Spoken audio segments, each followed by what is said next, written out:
Hello students, today I'll be discussing with the standard of living theory of wages. ठीक है, आज एक नई थ्योरी के बारे में आपसे डिस्कशन करेंगे and this theory is the standard of living theory of wages. Now, what is standard of living theory of wages? This theory is entirely dependent that the wages will be determined as per the standard of living of the labor. Wage किसके ऊपर dependent है? Standard of living के ऊपर. So this theory states that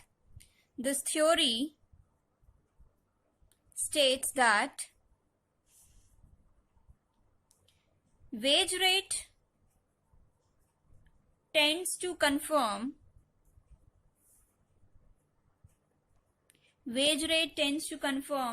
the standard of living.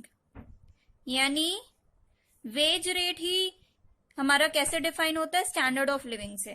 ठीक है, तो जो nature of standard of living है वो वेज रेट को डिफाइन करता है. यानी कि अगर स्टैंडर्ड ऑफ लिविंग जो है वो अगर हाई है तो वेज रेट भी क्या होगा?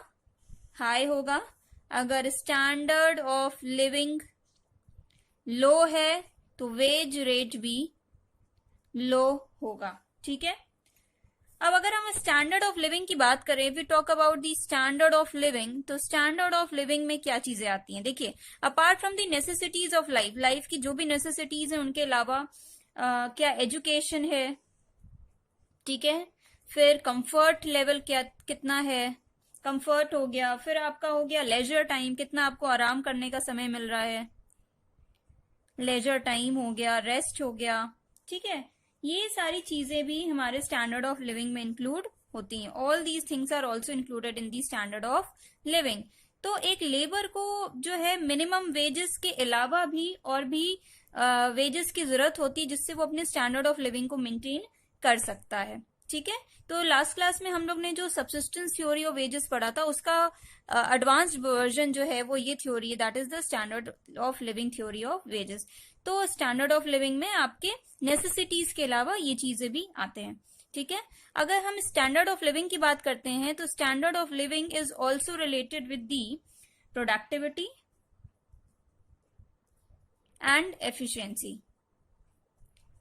ठीक है, स्टैंडर्ड ऑफ लिविंग जो है प्रोडक्टिविटी और एफिशिएंसी दोनों से रिलेटेड है. कैसे रिलेटेड है? अगर वेज हाई मिलेगा, ज्यादा वेजेस मिलेंगे तो प्रोडक्टिविटी बढ़ेगी.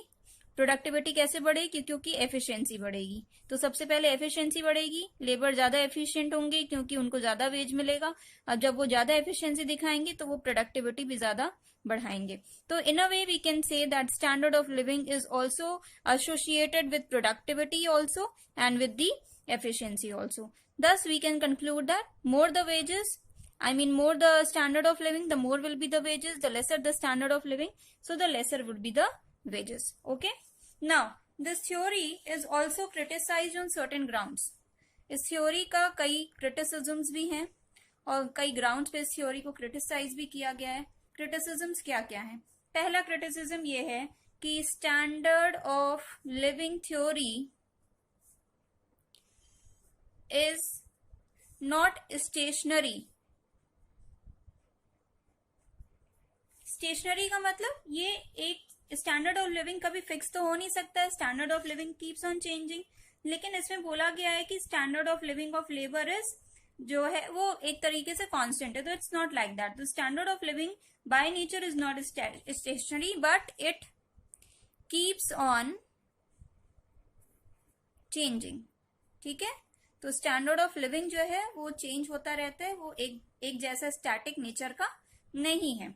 दूसरा पॉइंट इसमें क्रिटिसिज्म का जो है वो ये है कि it can not be said with certainty, it can not be said with certainty that standard of living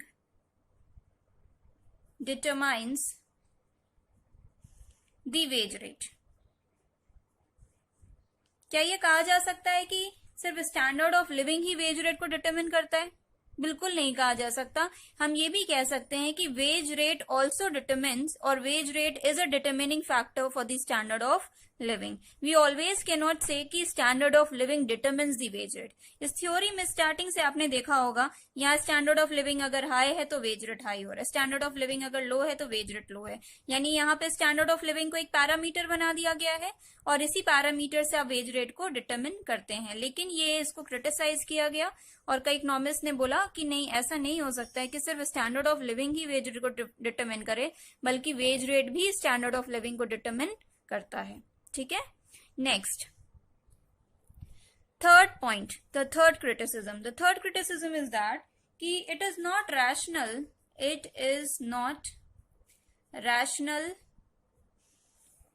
to conclude that standard of living determines the wage rate। सिर्फ हम ये नहीं कह सकते कि स्टैंडर्ड ऑफ लिविंग ही एक factor है जो वेज रेट को डिटरमिन करता है, बल्कि कई ऐसे फैक्टर्स हैं जो वेज रेट को डिटरमिन करते हैं। ठीक है, it is not only the standard of living but there are different factors also which helps in determining the wage rate। जैसे प्रोडक्टिविटी हो गई, एफिशिएंसी हो गई, ये ज्यादा इंपॉर्टेंट फैक्टर्स हैं, right. Next criticism, the next criticism is that this theory is one sided theory. Theory को one sided theory क्यों बोला गया है? क्योंकि ये सिर्फ सप्लाई साइड को ही लेती है, लेबर के सप्लाई साइड को ही देखती है, डिमांड साइड को नहीं देखती है, इसलिए इस थ्योरी को जो है वन साइडेड थ्योरी बोला गया है। So these are the criticisms of the standard of living theory of wages. ठीक है, आई होप आपको समझ में आ गया होगा। Next will move ahead with another theory and this theory is the marginal productivity theory of wages. Okay, now will be moving ahead with another theory, marginal productivity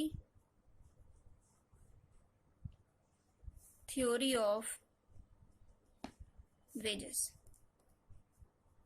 ठीक है, marginal productivity theory of wages।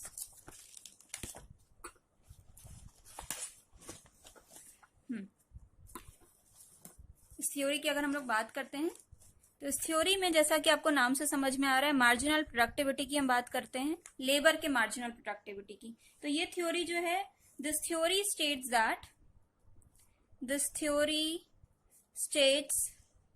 That wages tend to be equal to the value of marginal product of labour. ठीक है, तो ये theory क्या कहती है कि ये थ्योरी ये कहती है कि वेज वहीं पे इक्वल होगा जहां पे value of marginal product labour का वेज के बराबर हो जाता है। फॉर एग्जाम्पल, एक इंडस्ट्री, मान लीजिए एक फर्म है, उसने 100 लेबर एम्प्लॉय किए, 100 लेबर जो है उसको जो है 300 यूनिट्स प्रोड्यूस करके दे रहे हैं। ठीक है, 100 लेबर्स आर गिविंग 300 और प्रोड्यूसिंग 300 यूनिट्स। जब उसने 101 लेबर एम्प्लॉय किया तो इसकी प्रोडक्टिविटी जो है वो हो गई 310 यूनिट्स। इससे क्या समझ में आया कि one marginal labour, one additional labour is giving you the productivity of 10 units. तो ये लेबर की क्या हो गई, मार्जिनल प्रोडक्ट हो गया लेबर का, कितना हो गया, 10 यूनिट्स हो गया। अभी तो हम लोग ने सिर्फ मार्जिनल प्रोडक्ट निकाला, अब इस मार्जिनल प्रोडक्ट की मार्केट में क्या वैल्यू होगी। So the price at which this 10 unit will be sold in the market, that will give the value of marginal product, value of marginal product. ठीक है, अब वैल्यू ऑफ मार्जिनल प्रोडक्ट हम लोग कैसे निकालते हैं, जैसे फॉर एग्जाम्पल पर यूनिट, इसकी मान लीजिए पर यूनिट प्राइस है ₹50, पर यूनिट प्राइस प्रोडक्ट की है 50 रुपीज, तो 10 यूनिट्स का वैल्यू कितना हो जाएगा, 10 इंटू 50 यानी ₹500। तो जहां पे this value of marginal product is equal to the wages 500, यही ये थ्योरी कह रही है कि this theory states that wages tend to be equal to the value of the marginal product of labour. तो जब जब फर्म को वैल्यू ऑफ मार्जिनल प्रोडक्ट 500 होगा तो वहीं पे लेबर का वेज डिटरमिन किया जाएगा. ठीक है. Now further this theory tells the determination, कैसे हम लोग वेज का डिटर्मिनेशन करते हैं. ठीक है. तो हम लोग ने देखा what is the value of marginal product. Value of marginal product, it is the price, it is the price which the marginal product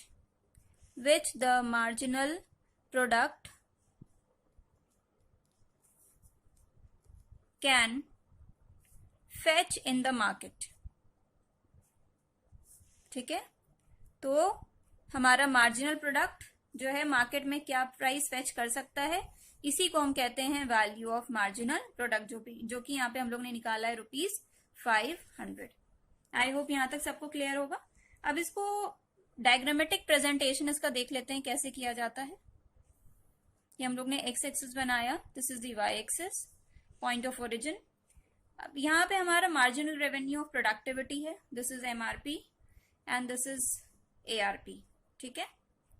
तो एमआरपी एआरपी जिस पॉइंट पे कट करता है वो पॉइंट हमें पॉइंट ऑफ इक्विलिब्रियम देता है और यहीं से हम वेज को डिटरमिन करते हैं.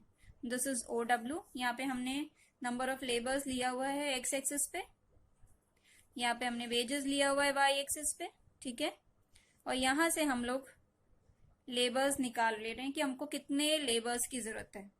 तो हमें OW वेजेस पे OX लेबर्स की रिक्वायरमेंट है. ठीक है. अगर मान लीजिए हम फर्म जो है चाहती है और ज्यादा लेबर, राइट, अगर मान लीजिए वो चाह रही है X1 लेबर, इस केस में क्या होगा, what will happen in this case.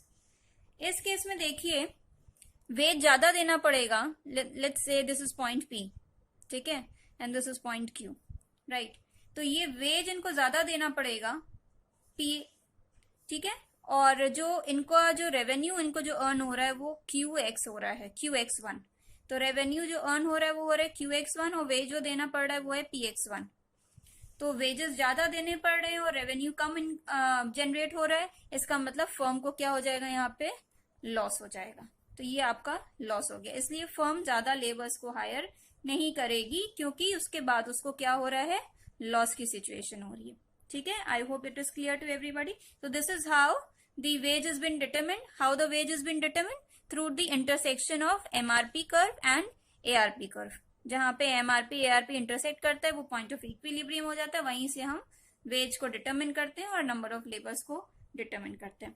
Now this theory is based on certain assumptions. कुछ अजम्पशंस हैं इस थ्योरी के. अजम्पशंस क्या हैं. सबसे पहला अजम्पशन है कि all labours are equally efficient.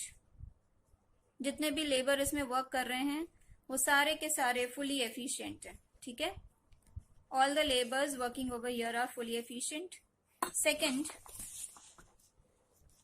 Second criticism जो है इसका वो ये है कि the technology is constant. Technology जो रहेगी वो क्या रहेगी, कांस्टेंट रहेगी. ठीक है. Technology is constant. Third is there is perfect competition. ये जो हम स्टडी कर रहे हैं, this that whatever we are studying over here, this is under perfect competition. Perfect competition के केस में हम लोग इसको पढ़ रहे हैं. Next, full employment. इकोनॉमी में फुल एम्प्लॉयमेंट है. ठीक है.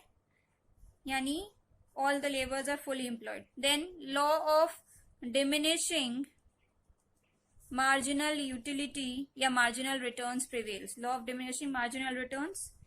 And last, labor is perfectly mobile.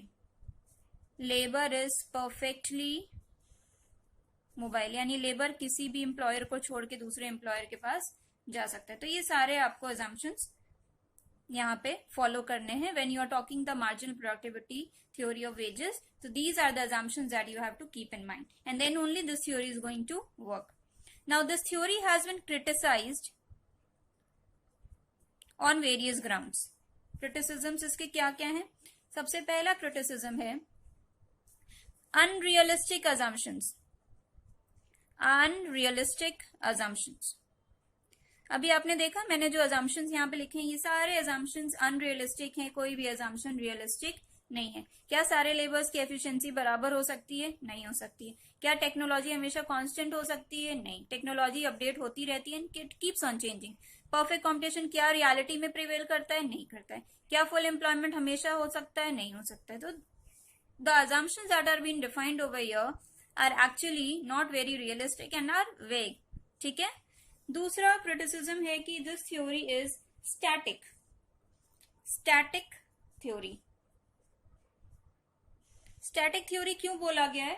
क्योंकि देखिए चेंजेस जो है इकोनॉमी में हमेशा होते रहते हैं, ऐसा नहीं कि चेंजेस नहीं होंगे। तो इन रियल प्रैक्टिस ऐसा नहीं होता है कि चेंजेस नहीं होंगे, चेंजेस में happen in the real practice also, real world also. So the changes, because changes is the law of nature, change is the law of nature. ठीक है, तो चेंजेस होते रहेंगे, तो इसलिए इस थ्योरी को स्टैटिक थ्योरी बोला गया कि ये थ्योरी स्टैटिक है, जबकि ऐसा नहीं हो सकता है। नेक्स्ट इसके जो क्रिटिसिज्म है कि वन साइडेड थ्योरी है। ठीक है, थ्योरी वन साइडेड क्यों है? Why it is one sided theory? Because it only takes into account the demand side, सिर्फ डिमांड, लेबर के डिमांड की बात कर रहा है, and ignores the supply side of labour. ठीक है, इसलिए इस थ्योरी को जो है वन साइडेड थ्योरी बोला गया है। Right, then next criticism is that this theory can work on for long period only. इस थ्योरी को हम सिर्फ लॉन्ग पीरियड के लिए ही यूज कर सकते हैं, शॉर्ट पीरियड में we can not use this theory. So these are some of the important criticisms of the marginal revenue productivity theory of wages. ठीक है, तो ये मार्जिनल रेवेन्यू प्रोडक्टिविटी थ्योरी का ये सारा डिटेलिंग था, जिसमें मैंने आपको बताया कि what is how you have to determine the value of the marginal product, right, and how the wages had been determined. This is the diagrammatic presentation. These are the assumptions and this is the criticisms. Okay, I hope it's clear. Next we are moving ahead with the a very important theory, that is the modern theory of wages. अब हम modern theory of wages के बारे में बात करेंगे। एक बहुत ही important theory है modern theory of wages.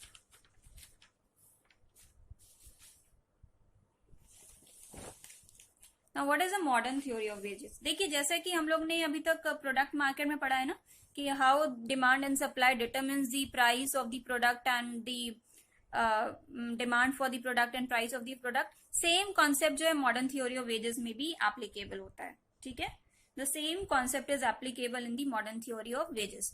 Now students we all know कि लेबर्स जो हैं, labours provide their services and for those services we give them wages। ठीक है, लेबर जो है सर्विसेज देते हैं और उन सर्विसेज के लिए हम उनको वेजेस देते हैं। राइट, तो ये जो थ्योरी है मॉडर्न थ्योरी ऑफ वेजेस, जैसा कि मैंने कहा, जैसा हम लोग प्रोडक्ट मार्केट में जिस तरीके से हम लोग प्राइस को डिटरमिन करते हैं, सेम कॉन्सेप्ट यहाँ पे हम लोग वेजेस को डिटरमिन करने के लिए अप्लाई करेंगे। ठीक है, तो इस थ्योरी को हम लोग पढ़ेंगे अंडर परफेक्ट कॉम्पिटिशन, और परफेक्ट कॉम्पिटिशन में भी हम लोग इसको दो पार्ट में सेग्रीगेट करेंगे। एक तो इंडस्ट्री के पॉइंट ऑफ व्यू से पढ़ेंगे, from the point of view of industry, और दूसरा हम लोग पढ़ेंगे from the point of view of the firm, industry के पॉइंट ऑफ व्यू से और फर्म के पॉइंट ऑफ व्यू से। ठीक है, next we'll discuss the determination of wage in competitive market। तो कॉम्पिटेटिव मार्केट का मतलब समझ लीजिए कि हम लोग परफेक्ट कॉम्पिटिशन की बात कर रहे हैं, राइट। तो determination of wage in competitive market, सबसे पहले हम लोग बात करते हैं डिमांड फॉर लेबर। ठीक, लेबर को हम लोग क्यों डिमांड करते हैं? Why do we demand labour? What is the reason that we demand for labour? So labour is demanded because सबसे इंपॉर्टेंट है उसकी productivity, isn't it? Why do we demand for labor? Because of its productivity. And the demand for labor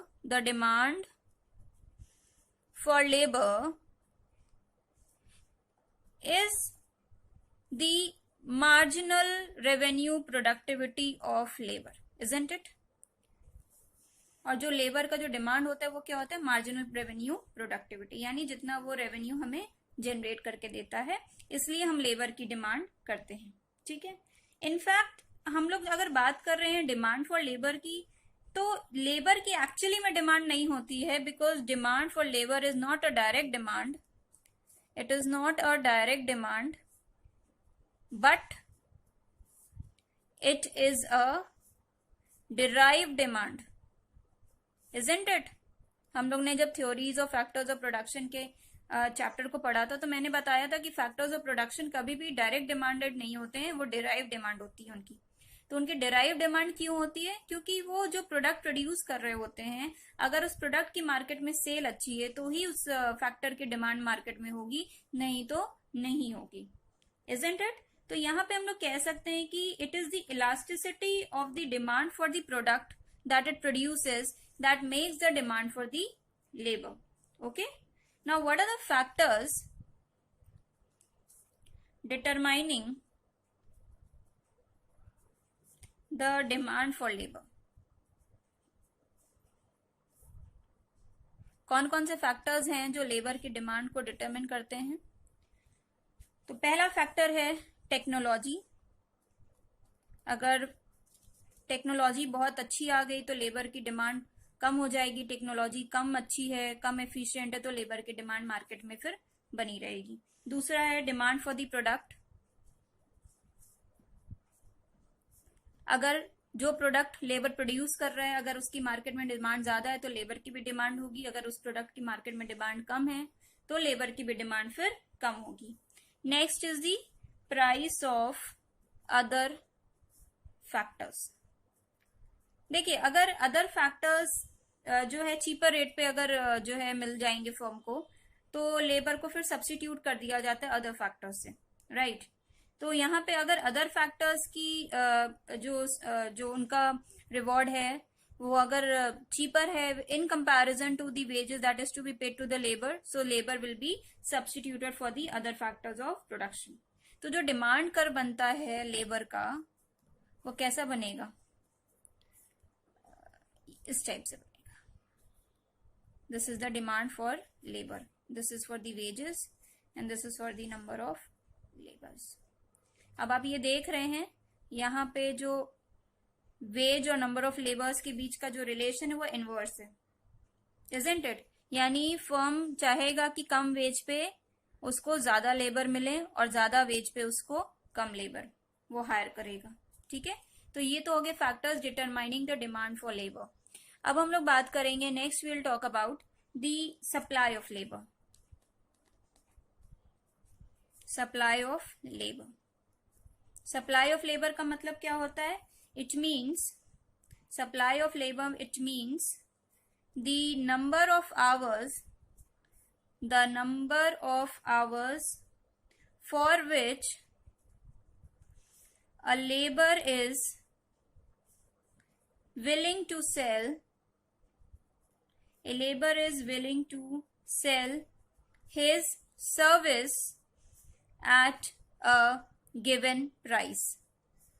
किस price पे labour अपनी service को sell करना चाहता है उसको कहते हैं सप्लाई ऑफ लेबर। और सप्लाई ऑफ लेबर में number of hours play a very important role, यानी कितने घंटे वो अपनी सर्विस देना चाहता है, उस उतने घंटे का वो कितना पैसा लेना चाहता है, this we call it as the supply of labour. Okay, अब आगे देखते हैं कि सप्लाई ऑफ लेबर्स को डिटरमिन करने के लिए कौन कौन से फैक्टर्स होते हैं, what are the factors that are required for determining the supply of labour. So the factors determining the supply of labor. सबसे पहला फैक्टर है non economic factor. Non economic factor का मतलब क्या होता है? जो इकोनॉमिकली अफेक्ट नहीं करते हैं लेबर की सप्लाई को, बल्कि नॉन इकोनॉमिकली अफेक्ट करते हैं। जैसे कि जहां पे labour at present the labour where the labour is living, और the present work that he is doing, और द ट्रेडिशन, कल्चर, पॉपुलेशन का जो साइज है, ये सारे नॉन इकोनॉमिक फैक्टर्स हो जाते हैं। ठीक है, तो ये फैक्टर्स भी लेबर की सप्लाई को अफेक्ट करते हैं। दूसरा है इकोनॉमिक फैक्टर्स। तो इकोनॉमिक फैक्टर्स का मतलब क्या हो गया, जहां पे उसको ज्यादा वेज रेट मिलेगा वहां ज्यादा सप्लाई होगी फैक्टर्स की, यानी लेबर की ज्यादा सप्लाई होगी। तो ये फैक्टर्स, नॉन इकोनॉमिक और इकोनॉमिक फैक्टर्स, दोनों फैक्टर्स जो है लेबर की सप्लाई को अफेक्ट करते हैं, डिटरमिन करते हैं उसकी सप्लाई को। Apart from these there are two effects of changes in wage rate. There are two effects of changes in wage rate on the supply of labor. अगर हम लेबर की सप्लाई की बात कर रहे हैं तो दो ऐसे इफेक्ट्स हैं, अगर वेज रेट में चेंजेस होते हैं तो दो इफेक्ट टेक प्लेस करते हैं। एक है सब्स्टिट्यूशन इफेक्ट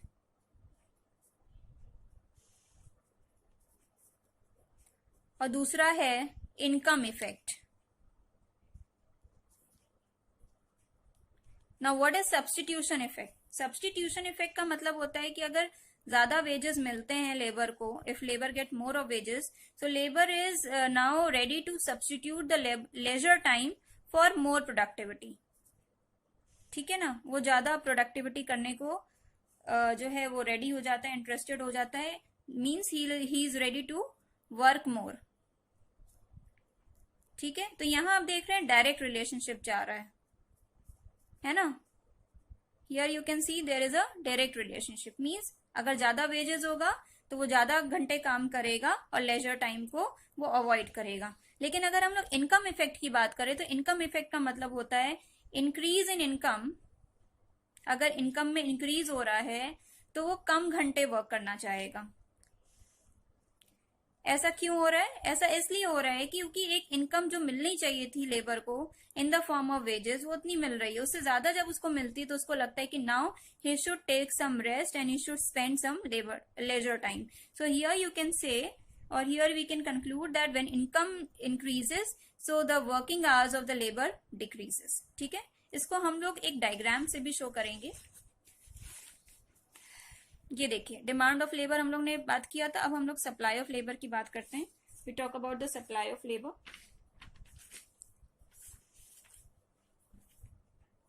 ठीक है, सप्लाई कर्व जो है लेबर का, ये आवर्स सप्लाइड हो गया एक्स एक्सिस पे, और ये हो गया आपका वेजेस। ठीक है, ये आपका सप्लाई कर्व ऐसे बनता है, this is the supply curve. ठीक, ये देखिए, ये वेज है, ये हम लोग डिटरमिन कर देते हैं कि ये मैक्सिमम वेज है जो एक लेबर को मिल रहा है। ठीक है, अगर वेज ज्यादा हो जाता है तो वो देखिए कम घंटे काम करेगा, है ना। वेज अगर हम W1 कर दे रहे हैं तो वो कम घंटे काम करेगा। क्यों कम घंटे काम करेगा? क्योंकि अब वो रेस्ट करना चाहेगा। तो ये हो गया आपका सप्लाई ऑफ लेबर का डायग्राम, राइट। अब हम लोग बात करते हैं डिटर्मिनेशन ऑफ वेज रेट की।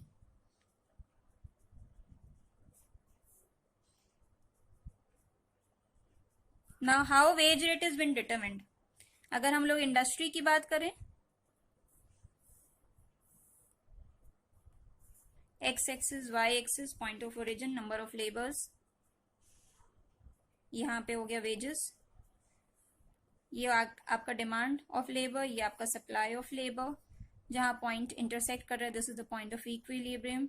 यहां से आप नंबर ऑफ लेबर्स, यहां से नंबर ऑफ वेजेस आपने ले लिए। ठीक है, अब इसी को आप किसको आगे फॉरवर्ड करेंगे? इंडस्ट्री किसको फॉरवर्ड करती है? फर्म को फॉरवर्ड करती है। ठीक,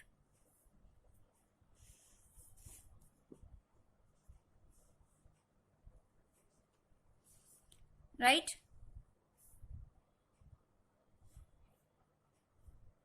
ओके, ये आपका फर्म का हो गया।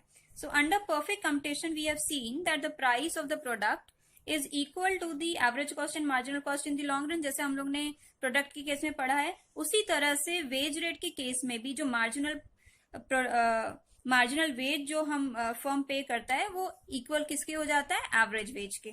ठीक है, okay. Now there is an assumption, on the assumption that an individual firm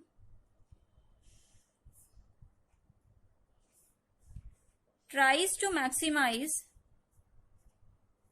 its profit. So on the assumption that the individual firm will try to maximize its profits or minimize the losses, it will employ the labor up to the point where the marginal productivity of labor is equal to the marginal wage. ठीक है, वहां तक जो है labour को employ करेगा firm. ठीक है, अब फर्म के पॉइंट ऑफ व्यू से अगर हम लोग बात करते हैं तो फर्म के पॉइंट ऑफ व्यू में अगर हम लोग बात करते हैं शॉर्ट पीरियड आएगा और दूसरा आएगा लॉन्ग पीरियड. शॉर्ट पीरियड में 3 सिचुएशन आएगी. एक आएगी आपकी नॉर्मल प्रॉफिट की, एक आएगी आपकी सुपर नॉर्मल प्रॉफिट की और एक आएगी आपकी लॉस की. तो नॉर्मल प्रॉफिट कब होगा? जब आपका एवरेज रेवेन्यू प्रोडक्टिविटी जो है एवरेज वेज के बराबर हो जाएगा. Super normal profit average revenue productivity greater than average wage. और लॉस कब हो जाएगा? जब एवरेज रेवेन्यू प्रोडक्टिविटी जो है लेसर देन एवरेज वेज. और लॉन्ग पीरियड में फर्म सिर्फ नॉर्मल प्रॉफिट को अर्न करता है. अब इसको एक डायग्राम से हम लोग देख लेते हैं. ठीक है, ये देखिए यहाँ पे एक ये लाइन हम लोग ड्रॉ कर देते हैं. Average wage, marginal wage. ठीक है, मार्जिनल रेवेन्यू प्रोडक्टिविटी, यहाँ से आपका नंबर ऑफ लेबर्स डिटरमिन हो गया, ये वेज हो गया वाई एक्सिस एक्स एक्सिस. ठीक है, ये वेज हो गया डब्ल्यू. ठीक, अब हम लोग एवरेज रेवेन्यू प्रोडक्टिविटी को यहाँ से ले जाते हैं. ये क्या सिचुएशन हो गई? नॉर्मल प्रॉफिट हो गया आपका. ठीक है, दूसरा सिचुएशन हम लोग देखते हैं. यहाँ पे देखिए लेबर वेजेस. ठीक है, एक वेज हम लोग ले लेते हैं W. Average wage is equal to marginal wage, marginal revenue productivity. ठीक है, अब यहाँ अगर हम ऊपर से एवरेज रेवेन्यू प्रोडक्टिविटी को लेके जाते हैं तो ये देखिए ये यहाँ से हमारा जो है ये जा रहा है. ठीक है, इस पॉइंट को हम लोग P कह देते हैं और इसके ऊपर हम लोग इसको Q कह देते हैं, इसको X कह देते हैं. ठीक है, अब ये QP देखिए, आपको रेवेन्यू ज्यादा जनरेट हो रहा है और आप वेज सिर्फ इतना दे रहे हैं, तो ये जो पोर्शन हुआ आपका सुपर नॉर्मल प्रॉफिट हो गया. ठीक, इसी तरह लॉस की सिचुएशन को भी हम लोग देख लेते हैं.